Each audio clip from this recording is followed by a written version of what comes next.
د نګین الغیاث اسلامي ټلویزیون د اخلاص خپرونې له لارې سلو بېوزلو کورنیو سره اړینې مرستې ترسره شوې. دا خپرونه چې د خیریه بنسټونو او خیر غوښتونکو کسانو لخوا یې مالي ملاتړ کیږي، هره اونۍ په ترڅ کې د اړینو خلکو سره مرستې ترسره کیږي.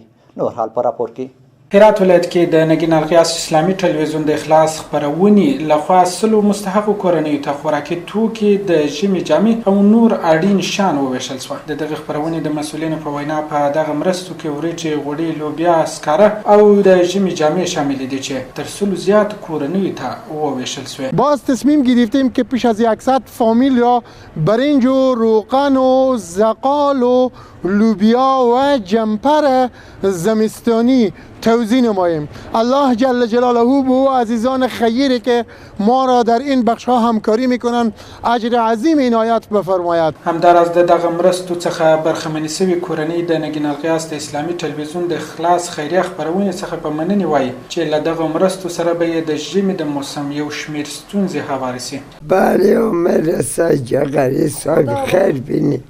خدا جان بچه ها مزاخرت بده همین نباشه، چی دارم که بخورم.